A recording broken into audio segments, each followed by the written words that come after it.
Kebetulan yang saya ungkapkan adalah perasaan saya yang selama ini mungkin leluhur-leluhur saya atau bapak-bapak saya waktu itu sulit untuk menyampaikan keluhan itu. Lah sekarang sudah ada media.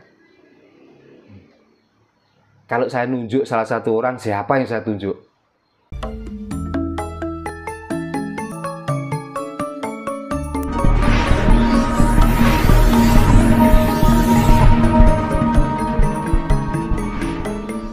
(20, 30 tahun yang lalu, walaupun waktu itu juga pernah terjadi di saat G30 SPKI.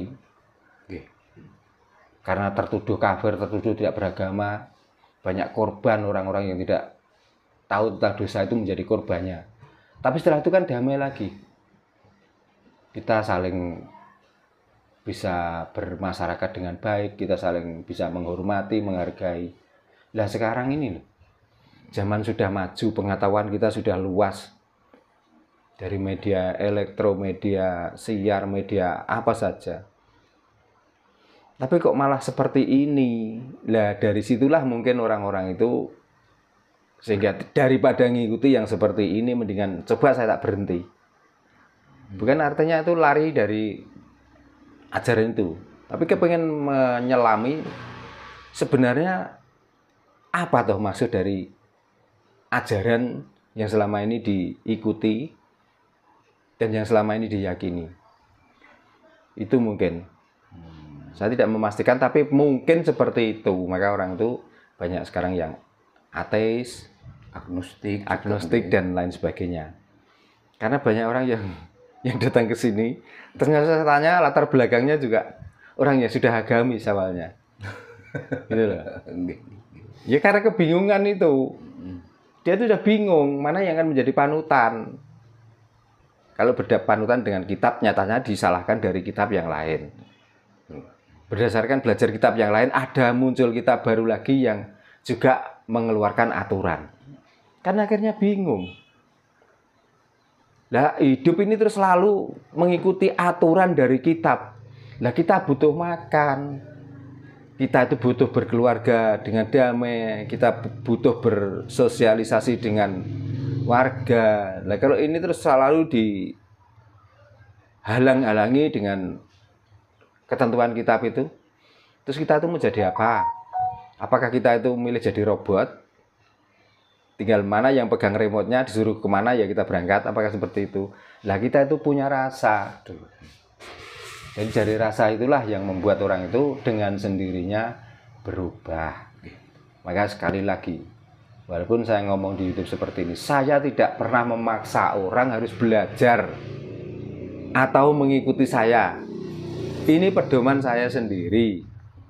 Kebetulan yang saya ungkapkan adalah perasaan saya yang selama ini mungkin leluhur-leluhur saya atau bapak-bapak saya waktu itu sulit untuk menyampaikan keluhan itu. Lah sekarang sudah ada media. Kalau saya nunjuk salah satu orang, siapa yang saya tunjuk? Kalau media kan mewakili dari beberapa orang yang sebenarnya ya sudah tahulah bahwa ajaran itu baik mungkinnya. Tapi waktu itu kan terbatas cara mempelajari dan cara mendapatkan informasi itu. Ya. Tapi di samping itu juga ada orang-orang yang tidak terima dengan apa yang saya sampaikan. Maka diklaimlah saya itu sesat. Diklaimlah saya tidak beragama. Tidak mempunyai Tuhan. Monggo, saya berterima kasih malahan. Gitu loh.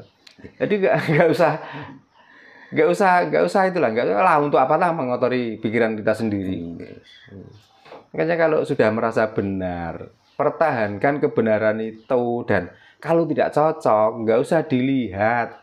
Malah ngotor-ngotori pikiran, malah membuat kita itu marah. Orang mengatakan bahwa orang yang ikut paham ateis, agnostik itu tidak bertuhan. Nah, sepakat nggak Pak Darno ketika ada orang mengatakan seperti itu? Orang yang tidak pernah tahu tentang dunia, orang-orang pedalaman, tanpa diajari pun, dia menunjukkan bahwa dia adalah bertuhan. Contoh kecil, di saat dia mempunyai hajat Di saat dia mempunyai keinginan dan permintaan, dia datang di pohon-pohon, membakar kemenyan dan lain sebagainya. Apakah itu orang nggak bertuhan? Berarti kan dia yakin, dia hidup ini ada yang menghidupi. Betul. Iya, Pak. Maka karena menemui orang yang menghidupi atau Tuhan yang menghidupi mereka kesulitan, maka diwakilkanlah kehidupan selain manusia. Contohnya, pohon besar. Pohon besar ini kalau nggak ciptaan yang maha, nggak mungkin. Sekuat apapun kita itu menanam pohon dan dipupuk dan lain sebagainya. Kalau nggak dikehendaki oleh alam atau yang maha itu nggak mungkin bisa besar. Gunung dengan tumpukan batu dan tanah. Kita yang berakal, kita yang mempunyai keahlian menumpuk batu dan tanah, sudah dicampur semen. Dikala ada eliminasi alam, hujan, banjir dan lain sebagainya, hancur. Tapi karena gunung ini adalah ciptaan yang maha, yang dimaksud Tuhan itu, ada gempuran badai, gempuran banjir, ada gemburan puting beliung. Kalau nggak terlalu besar kesalahan manusia yang di sekelilingnya, pernah ada yang longsor? Longsor itu kan kesalahan kita sendiri, yang kita sebenarnya tidak bisa membaca alam itu. Nama orang yang tidak pernah mengenal agama, nggak pernah mengenal kapitayan, nggak pernah mendapatkan ajaran-ajaran tentang ketuhanan, dia sudah terketuk hatinya untuk datang ke gunung itu kok. Tanpa harus disuruh. Tanpa harus disuruh kok. Ke orang ateis dikatakan tidak bertuhan, kan cara memandangnya yang dimaksud Tuhan itu ya Tuhan yang sesuai yang disembah toh. Kan cuman itu. Tapi di dalam hati, di dalam rasa manusia, tidak ada manusia yang tidak bertuhan. Semuanya bertuhan. Gitu. Kalaupun dia itu tidak mengenal Tuhan namanya siapa, orang yang tidak beragama sama sekali, di saat dia kesandung atau jatuh, tanpa disadari dia nggak menyebut namanya sendiri, apalagi orang Jawa, sebutan yang keluar dari mulut mereka, aduh biung, menandakan bahwa dia ada karena adanya ibu. Karena merasa dari ibu itulah Tuhan. Terus di mana letaknya orang yang tidak bertuhan? Coba. Tanpa kita ucapkan, tanpa kita realisasikan dengan menganggap bertuhan, orang-orang menanam jagung coba. Itu dengan sendirinya kan dia sudah bertuhan karena dia menitipkan satu biji jagung dan dia yakin akan tumbuh, itu ditumbuhkan oleh alam artinya juga Tuhan. Nanti ini dengan satu biji akan tumbuh ratusan biji. Walaupun dia tidak bertuhan. Nanti di saat panenmu akeh Kang. Yes kersane Gusti. Aku ki mek ngemes karo ngrumat wae. Nah, apakah orang-orang yang seperti itu orang yang sudah dapat pencerahan tentang ilmu Tuhan dan lain sebagainya? Kan enggak. Ateis itu kan label toh. Label orang yang tidak sepaham dan tidak sejalan dengan orang-orang yang menganggap dirinya bertuhan. Cuma itu.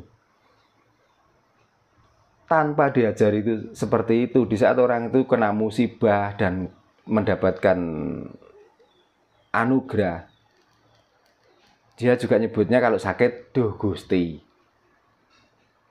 Kalau dia mendapatkan sesuatu, kalau orang Jawa ya rahayu sagung dumadi, rahayu sagung tumitah, rahayu ingkang pinanggih. Dengan sendiri diucapkan nggak diucapkan di hatinya seperti itu. Niki peparingi Gusti. Coba. Ini kalau meneliti itu yang keseluruhan, jangan setengah-setengah. Jadi nggak mengeklaim orang ini ateis, ini orang nggak beragama. Jangan seperti itu. Mungkin pemahaman mereka itu menganggap Tuhan ateis itu yang disembah itu tidak sama dengan Tuhan. Tidak sama yang disembah mereka. Karena yang disembah kan Tuhan yang gaib, Pak. Iya. Nah itulah salahnya kan di situ mereka. Ya, makanya sampai kadang-kadang, makanya mari kita itu belajar dari agama itu yang seksama. Kalau agama mengajarkan bahwa agama adalah mengajarkan untuk kita itu saling menghargai apa yang ada di alam ini, ya kita ikuti. Kalau ada orang yang mengajarkan, orang yang dianggap berilmu dan lain sebagainya, kok sudah mengajarkan tentang wah ini salah, ini benar, ini harus dimusuhi, ini kafir dan lain sebagainya, jangan didengarkan. Nah, nanti tidak menjadi orang yang bisa mengayomi alam dan isinya ini. Betul.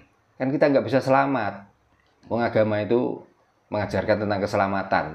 Keselamatan pun bukan diri sendiri, untuk alam semesta ini. Begitu.